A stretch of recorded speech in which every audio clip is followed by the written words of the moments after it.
많은 여성분들은 다이어트에 관심이 많으신데요. 남성분들은 그러면 어떤 것들에 관심이 있을까 했을 때 성과 관련된 것들에 관심이 많으신 건 분명한 것 같은데요. 오늘은 그래서 그중 발기부전에 관련된 것들로 이야기를 해보도록 하겠습니다.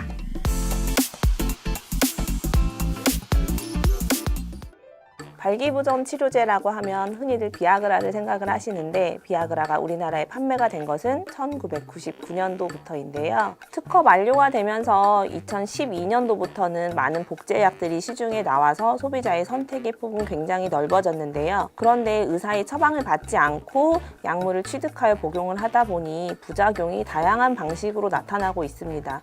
그중 크게는 사망에 이르는 경우까지 있기 때문에 이 약물을 사용하실 때는 반드시 의사의 처방을 받아서 나에 맞는 약이 뭔지를 찾아서 사용하시는 게 가장 중요할 것 같아요. 실제로 많은 남성들은 발기에 문제가 없더라도 이 발기와 관련된 일들에 호기심이 많기도 하고 이게 호기심 수준에 있긴 하지만 문제가 생겼을 때 먼저 의사를 찾아야겠다라고 생각을 하면서도 그러지 못하는 경우가 많거든요. 만약 본인의 몸에 문제가 생겼을 때는 비뇨의학과를 찾아가서 전문의의 상담을 받고 약을 처방받아 복용을 해야 하는 게 맞다라는 것은 상식적으로 잘 알고 있음에도 불구하고 이렇게 매뉴얼대로 행동하는 것은 쉬운 일이 아니에요. 다른 질병과 다르게 발기부전은 본인의 상태를 인정하는 게 쉽지 않은데요.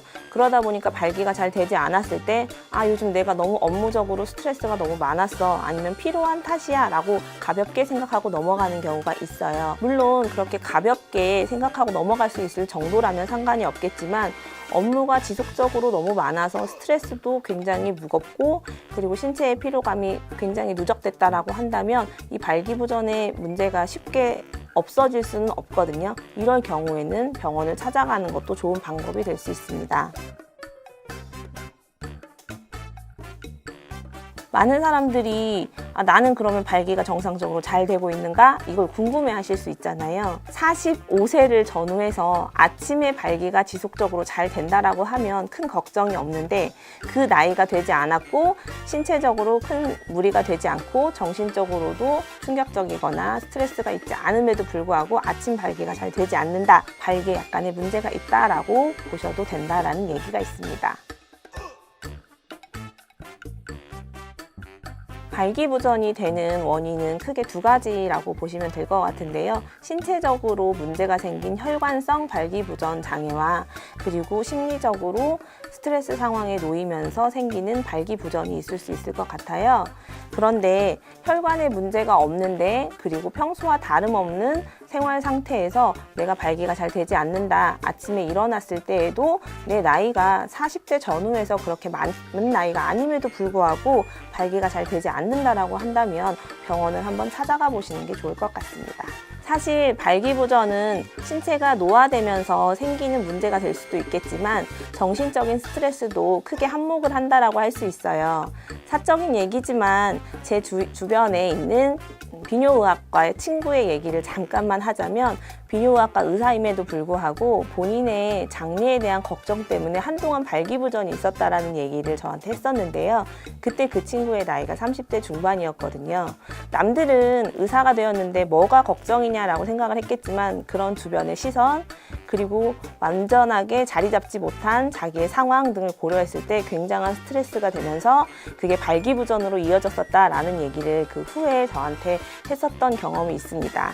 들을 땐 몰랐는데 듣고 보니 그 친구의 고통도 작은 게 아니었다라는 생각이 들면서 저런 비뇨의학과 의사도 이런 얘기를 쉽게 못하는데 일반 사람들은 얼마나 그 말을 하는 것이 어려운가 제가 생각할 수 있는 계기가 되었습니다. 제가 발기부전 치료제와 관련한 설문을 한 적이 있었는데요. 발기력의 문제로 병원을 가게 될 때 파트너를 동행하겠습니까? 라고 하는 질문에 많은 분들이 동행을 꺼려 하셨거든요. 연령이 증가할수록 파트너를 동행하지 않겠다라고 하셨어요. 그리고 의사를 선택할 때에는 나와 친분이 있는 의사보다는 친분이 없는 의사를 더 선호하겠다. 이렇게 말씀을 하셨거든요. 옛말에 병은 알리라고 했는데 발기부전만큼은 그게 아닌가 봐요. 많은 사람들이 친분이 없는 의사를 선호하고 파트너에게 알리는 거를 꺼려 하는데요. 발기부전은 혼자만의 문제가 아니거든요. 왜냐하면 개인의 문제가 아닌 부부 혹은 커플의 문제인데 함께 해결해야 하는 것이 마땅하다라고 생각을 하셔야 할 것 같아요. 만약 파트너가 이 사실을 알지 못하고 적절한 흥분을 주지 못한다면 그 약은 무용지물이 됩니다. 따라서 100% 전부를 파트너에게 다 오픈하지 않더라도 지금 내가 요즘 몸이 힘들어서 예전 같지 않다라는 식의 신호를 줘서 파트너가 좀 더 다른 자극, 본인이 원하는 자극을 할 수 있도록 유도해 주는 것이 좋을 것 같습니다.